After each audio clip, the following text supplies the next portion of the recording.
Hi hello வணக்கம் நண்பர் நண்பி. நான் உங்கள் அரவிந்த். ரொம்ப நாளுக்கு முன்னாடி வீட்டை விட்டு ஓடி போன பையன் திரும்ப வீட்டுக்கு வந்த மாதிரி இந்தியாவிலேருந்து வெளில போன ஹானர் திரும்பவும் இந்தியாவுக்கு கம்பேக் கொடுத்துருக்காங்க. பட் கம்பேக்னா எப்படி இருக்கணும், இவங்களுடைய கம்பேக் எப்படி இருக்குது வீடியோவில் பார்க்கலாம் வாங்க. ஸோ ஃபஸ்ட்டு நான் சொன்ன மாதிரி ஹானர் அப்படின்றது ஆல்ரெடி இந்தியாவில் இருந்த பிராண்டு தான். ஸோ சில வருஷத்துக்கு முன்னாடி இந்தியா விட்டு போயிட்டாங்க. பட் திரும்பவும் இந்தியாவுக்கு இப்போ ஹானர் 95G அப்படின்ற இந்த ஒரு ஸ்மார்ட் ஃபோன் மூலியமாக கம்பேக் கொடுத்துருக்காங்க. பட் நான் ஸ்டார்டிங்கில் சொன்ன மாதிரி கம்பேக் அப்படின்னா எப்படி இருக்கணும், ஆனால் இவங்களுடைய கம்பேக் எப்படி இருக்குன்னு பார்த்தீங்கன்னா ஃபஸ்ட்டு கூட ப்ரைஸிங்கை சொல்கிறேன். ப்ரைஸிங் பார்த்தீங்கன்னா 8GB 256GB வேரியன்ட் 38,000 ப்ரைசிங் பண்ணியிருக்காங்க. இது போக 12GB 256GB வேரியன்ட்டுக்கு 40,000 அப்படின்ற மாதிரி ப்ரைசிங் செட் பண்ணியிருக்காங்க. ஸோ கம்பேக் அப்படின்னும் போது எந்த அளவுக்கு அவங்க ப்ரைசிங்கை கம்மி பண்ணும். பட் ஆனால் இவங்க ப்ரைசிங் எங்கேயோ தூக்கிட்டு போய் வச்சிருக்காங்க. பட் ஆனால் இவ்வளோ ப்ரைசிங் காஸ்ட்டாக வச்சிருக்கிறதுக்கான காரணம் இந்த ஸ்மார்ட் ஃபோனில் நாங்கள் ஹார்ட்வேர் லெவலில் மட்டும் இல்லாமல் சாஃப்ட்வேர் லெவல்லையுமே ரொம்பவே ஒர்க் பண்ணியிருக்கோம். ஸோ அதனால் உங்களுக்கு ஹார்ட்வேர் லெவலில் ஃபீச்சர்ஸ் கம்மியாக இருக்கிற மாதிரி இருந்தாலும் உங்களுடைய பர்ஃபார்மன்ஸ் ரொம்பவே நல்லா இருக்கும் அப்படின்ற மாதிரியான விஷயங்கள்லாம் ஹானர் சொல்கிறாங்க. ஸோ உண்மையிலேயே அதெல்லாம் இருக்கா, ஹார்ட்வேர் மட்டும் இல்லாமல் சாஃப்ட்வேர் லெவலெல்லாம் இங்கே நிறைய விஷயங்கள் பண்ணியிருக்காங்களா அப்படின்ற விஷயங்கள் எல்லாத்தையும் நம்ம பார்ப்போம். அதில் ஃபஸ்ட் இந்த ஸ்மார்ட் ஃபோனுக்கான டிசைன் லுக்குன்னு பார்க்கும்போது நம்ம இதுக்கு முன்னாடி லீக்ஸில் ஆல்ரெடி நமக்கு தெரிஞ்சது தான். இந்த மாதிரியான டிசைன் 3 கலர் ஆப்ஷன் கொடுத்துருக்காங்க. பட் ஆனால் என்னென்னா இந்த செக்மெண்ட்டில் வெயிட் அண்ட் திக்னஸ் கொஞ்சம் கம்மியாக கொடுத்துருக்காங்க. ஆக்சுவலி 180 கிராம்ஸ்க்கான வெயிட் 7.8 mm திக்னஸ் மாதிரி தான் இருக்குது. ஸோ அந்த வகையில் இந்த செக்மெண்ட்டுக்கு வெயிட் அண்ட் திக்னஸ் நல்லா பண்ணியிருக்காங்க. பட் ஆனால் பில்டையும் இன்னும் கொஞ்சம் கான்சன்ட்ரேட் பண்ணியிருக்கான்னு நினைக்கிறேன். ஏன்னா சைட் ஃப்ரேம்ஸ் எல்லாம் பிளாஸ்டிக்கில் தான் பண்ணியிருக்காங்க.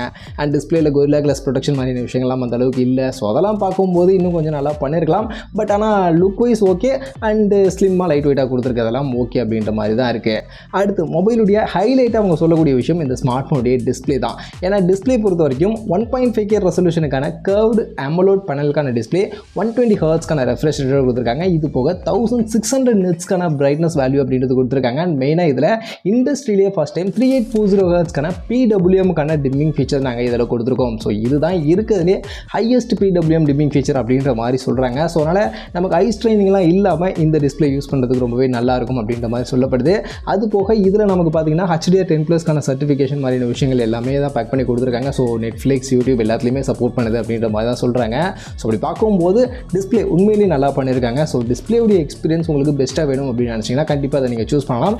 இந்த செக்மெண்ட்டுக்குமே ரீசனபிளான நல்ல டிஸ்பிளே அப்படின்றது இந்த ஸ்மார்ட் ஃபோனில் கண்டிப்பாக கொடுத்துருக்காங்க. அடுத்து இந்த ஸ்மார்ட் ஃபோனுடைய பேட்டரி அப்படின்னு பார்க்கும்போது ஆக்சுவலி 5000 mAhக்கான பேட்டரி கெப்பாசிட்டி கொடுத்துருக்காங்க. அதை சார்ஜ் பண்ண 66 வாட்ஸ்க்கான ஃபாஸ்ட் சார்ஜிங் பண்ணுறாங்க.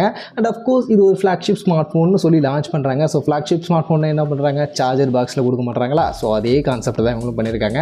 66 வாட்ஸ்க்கான சார்ஜிங் சப்போர்ட் மட்டும் கொடுத்துட்டு சார்ஜராக பாக்ஸில் கொடுக்காம விட்டுருக்காங்க.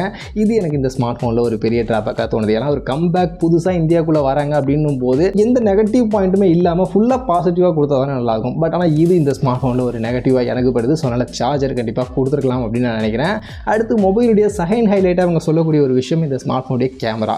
ஏன்னா பின்பக்கம் 200 மெகாபிக்சலுக்கான பிரைமரி கேமரா, அதுவும் இந்த செக்மெண்ட்டில் நாங்கள் தான் பெரிய சென்சார் யூஸ் பண்ணியிருக்கோம் அப்படின்ற மாதிரி சொல்கிறாங்க. யூஸ்வலாக இந்த 200 மெகாபிக்சல் இந்த மாதிரியான கேமராஸ்லாம் பார்த்தோம்னா நார்மல் சின்ன சென்சாருக்குள்ளேயே அந்த பிக்சல் பைண்டிங் டெக்னாலஜின்னு சொல்லக்கூடிய அந்த டெக்னாலஜி மூலியமாக நிறைய பிக்சல்ஸை உள்ளே அடக்கி வச்சு நமக்கு 200 மெகாபிக்சல் அப்படின்னு சொல்லுவாங்க. பட் ஆனால் இவங்க என்னென்னா நாங்கள் கொஞ்சம் பெரிய சென்சார் யூஸ் பண்ணியிருக்கோம். ஸோ அதனால் உங்களுக்கு இன்னும் பெட்டராக இருக்கும், 200 மெகாபிக்சலுக்கான ரியல் எக்ஸ்பீரியன்ஸ் எடுக்க முடியும் அப்படின்ற மாதிரிலாம் சொல்கிறாங்க. பட் ஆக்சுவலி இதோட சைஸ் பார்க்கும்போது 1/1.4 இன்ச்சஸ்க்கான சைஸ்க்கான சென்சார் தான் இதில் யூஸ் பண்ணியிருக்காங்க. ஸோ இது ரொம்ப பெரிய சென்சார்னு கேட்டிங்கன்னா அதெல்லாம் கிடையாது. ஆல்ரெடி இருக்கிறத விட லைட்டாக கொஞ்சம் பெருசு அவ்வளோதான்.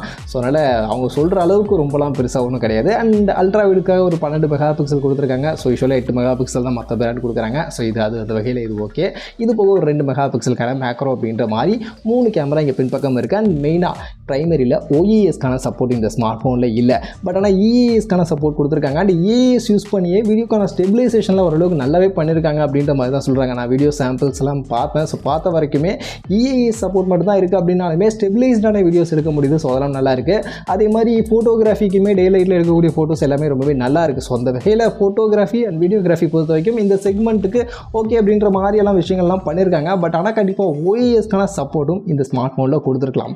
ஏன்னா OES அப்படின்றது வீடியோ ஸ்டெபிலைசேஷனுக்காக மட்டுமே ஒர்க் ஆகிறது கிடையாது.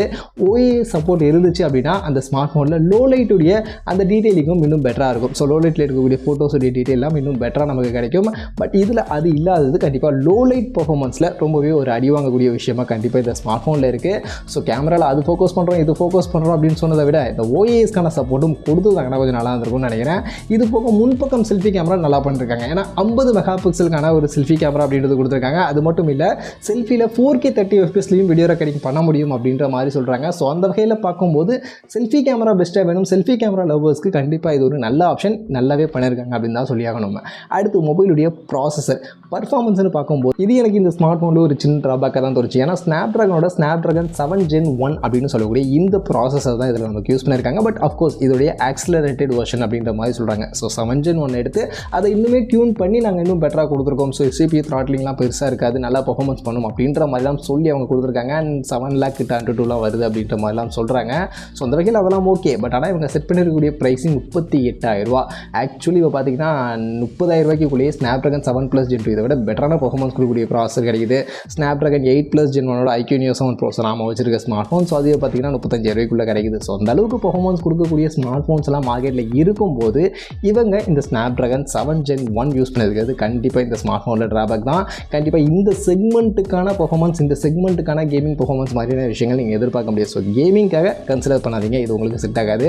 பட் UFS 3.1 ஸ்டோரேஜ் மாதிரியான விஷயங்கள்லாம் கொடுத்துருக்காங்க. ஸோ அதெல்லாம் பிரச்சனை இல்லை. அண்ட் அது போக 4800 mm² வெப்பர் சாம்பருக்கான லிக்விட் கூலிங் டெக்னாலஜி எல்லாம் யூஸ் பண்ணியிருக்கதா சொல்கிறாங்க. அண்ட் ஹீட்டிங்கும் நல்லா மேனேஜ் பண்ணியிருக்காங்க அப்படின்ற மாதிரி தான் ஃபஸ்ட் இம்ப்ரெஷனில் நிறைய பேர் சொல்கிறாங்க.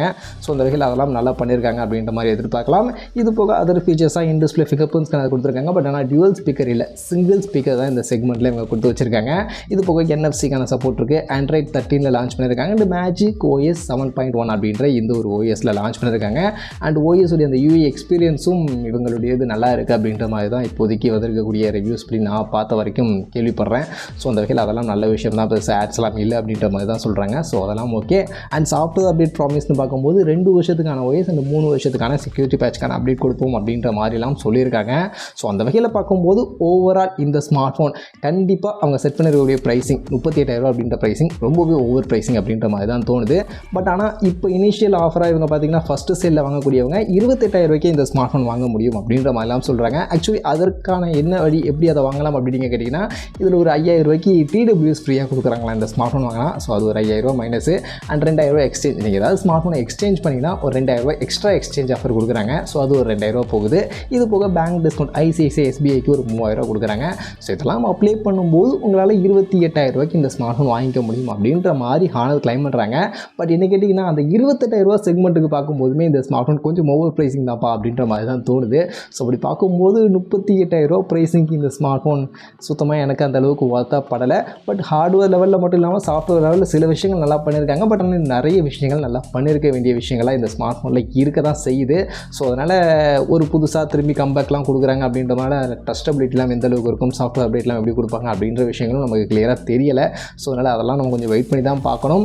மற்றபடி நீங்கள் இந்த ஹானர் 90 பற்றி என்ன நினைக்கிறீங்க அப்படின்றத சொல்லுங்கள். அண்ட் என்ன கேட்டிங்கன்னா ஹானர் 90 வெயிட் பண்ணுங்கள், பார்ப்போம் கொஞ்ச நாள் அவங்களுடைய பர்ஃபார்மன்ஸ்லாம் எப்படி இருக்குது, அவங்களுடைய சாஃப்ட்வேர் அப்டேட்கான விஷயங்கள்லாம் எப்படி இருக்குது அப்படின்றதான் செக் பண்ணிவிட்டு அப்புறமா வாங்குறது பெட்டராகும்னு நினைக்கிறேன். இப்போதைக்கு பெருசாக யாரும் இந்த ஹானர் 90 கன்சிடர் பண்ண வேணாம் அப்படின்றது என்னுடைய ஒப்பீனியன்.